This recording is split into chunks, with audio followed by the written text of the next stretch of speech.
Hey guys, Manchester City have just drawn 1-1 away at Leeds, and that was a frustrating game of football. I don't think it's unfair to say that could be quite a big loss of points at this stage of the season already. A weird game of football, probably on the balance of play in the end. Manchester City probably deserved a draw. I think largely a draw was a fair result. But I guess in the context of everything at the moment, that isn't really what we needed, really, if I'm being honest. We'll play worse than this and probably win. We'll probably play better than that and lose as well. But it doesn't really matter about that. The point is that for a large part of this game, a team that's just come up from the Championship looked more organised, fitter, and more up for this game than Manchester City did. We did have a late rally, I can't deny that. And for the first 20 minutes, City were absolutely sensational. But there are clear concerns here now. And I'm really, really frustrated, if I'm being honest. We've only played 3 games and we're already 5 points behind Liverpool. If they win tomorrow, I know it's a game in hand and so on, but it doesn't paint a good picture for City.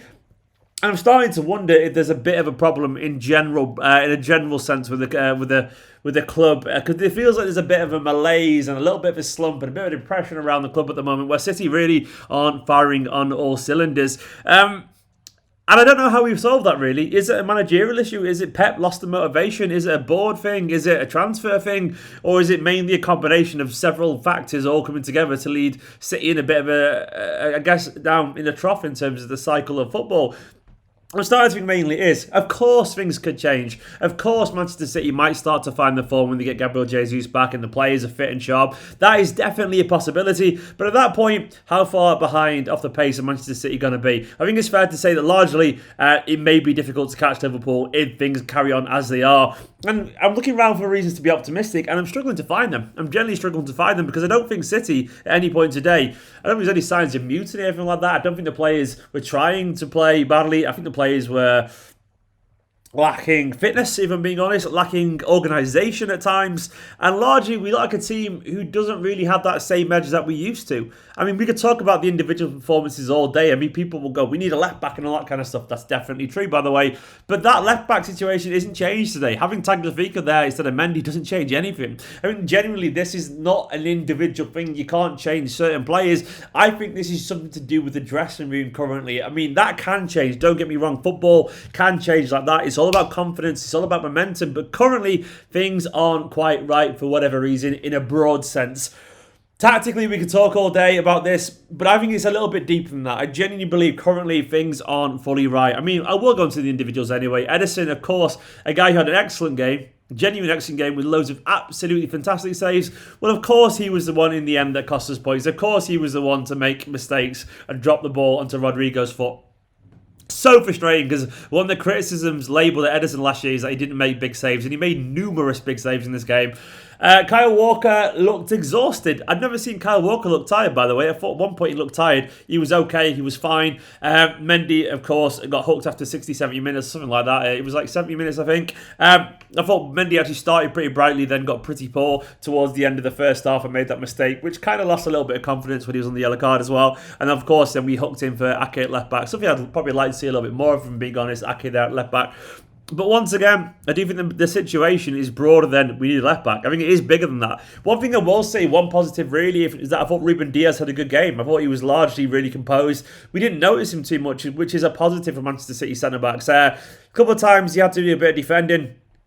One block at the near post from across, and one kind of sliding block as well was really impressive. Won a couple of headers as well in their area. I thought Diaz and Laporte looked really promising, but largely there was a crazy storm going on around him, which was just so hard for him to deal with on his own. But I thought he did pretty well alongside Laporte, but there was a total lack of cohesion at fullback in the midfield that made the game so open that he couldn't have possibly stemmed the tide on his own. Midfield, what midfield is the answer there?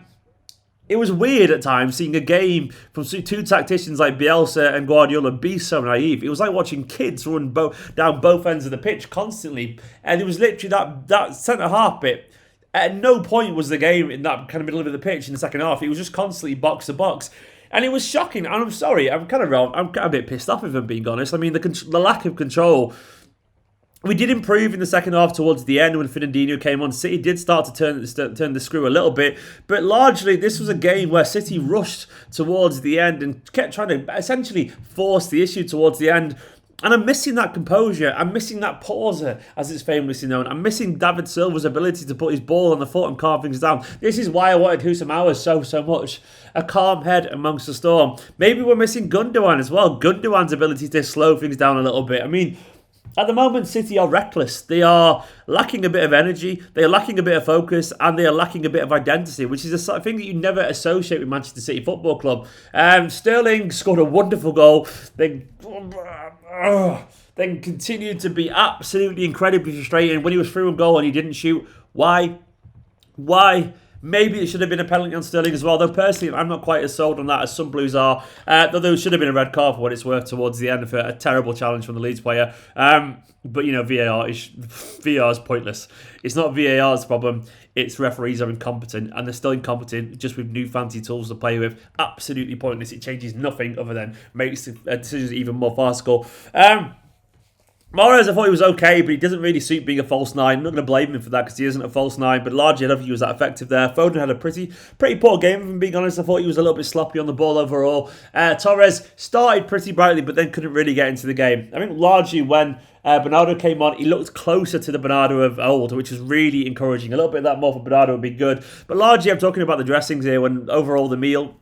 You can talk about the seasoning and that kind of as much as you want to, but the meal itself doesn't look cooked for whatever reason. It doesn't seem ready. It doesn't seem that we know what we're fully doing. It doesn't seem that we can cope with any side that can play with a little bit of energy. I know we've played some good sides so far, but they are the barometer. I'm sure we can play a side.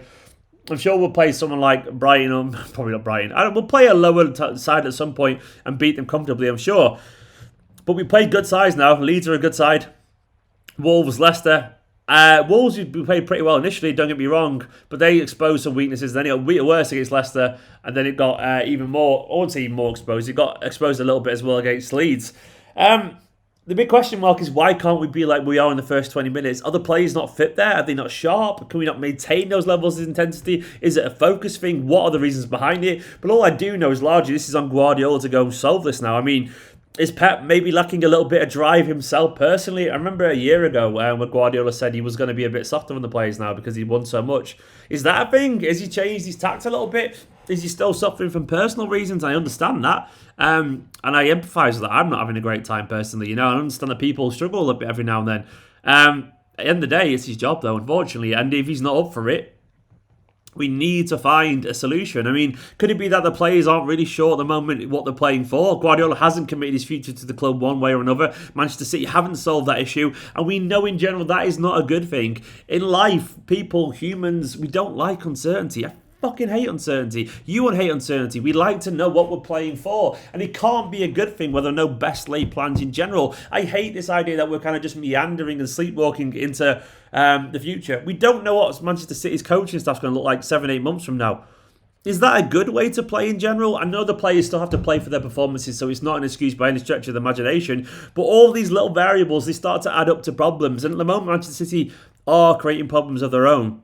We can talk about transfers all day if you want to, but I can't help but feel it's deeper than that, and there's problems of a much broader sense. I mean, it's not about not getting Messi, it's not about the Lyon game. Go back a year ago and watch the mistakes that Manchester City were making. Largely, this team is playing like that team. And individually, I mean, some of the transfers, I think Ake's had a pretty good start. Ruben Dias was good today, and we've already seen enough to know that Ferran Torres could be a very, very good player. But we've seen before, especially over our rivals across town, Manchester United, how quickly very exciting, very good players can get dragged into a general malaise around the club. And we can't have that happening. Now, don't get me wrong, I'm not overreacting here and saying we're in the same situation and all that kind of stuff. I'm sure there is a spark to be grabbed somewhere. I'm sure we can find it potentially, but we have to be wise to the potential symptoms. We have to be alert and notice when things aren't going well. And Manchester City currently aren't the Manchester City that we want them to be. Is it fixable? Of course it is. City have a great squad with loads of fantastic players, and we've seen enough today to show that City can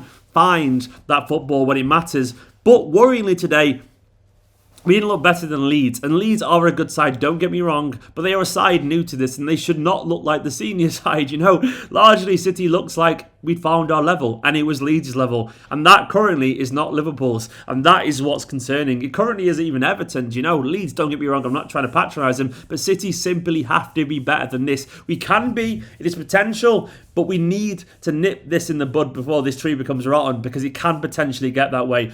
There are some individual moments today where we could be encouraged, don't get me wrong, I'm not saying that, but City aren't quite right currently, and that is my problem. City have drawn against Leeds 1-0, a disappointing performance in the context of everything. Not a disappointing performance on its own when you look over the course of the last few years. I'm sure we could find a performance where we played actually worse and won. But at the moment, we needed a big result from Manchester City, and we didn't get it. Guys, sorry there was no watch on today. I wasn't really in the headspace for it, if I'm being honest. Thank you so much for supporting the channel. I've really, really appreciated it. You guys supporting me means an awful lot. Feel free to rant down in the comments. Be civil, be nice. There are problems that we can't deny that. They can be fixed. But I hope they're fixed before it's too late. Thank you to all the subscribers and the patrons and the YouTube members. I love you all absolute loads. Tomorrow there'll be more videos about this. We'll look in a little bit more detail potentially. But for now though, I'm going to leave you with this because I haven't got too much more to say. I need to go digest this and work out what Manchester City can do. Hopefully a striker can change this, but we don't know. I think it's deeper than that. Guys, in a bit, subscribe, like, comment. See you later.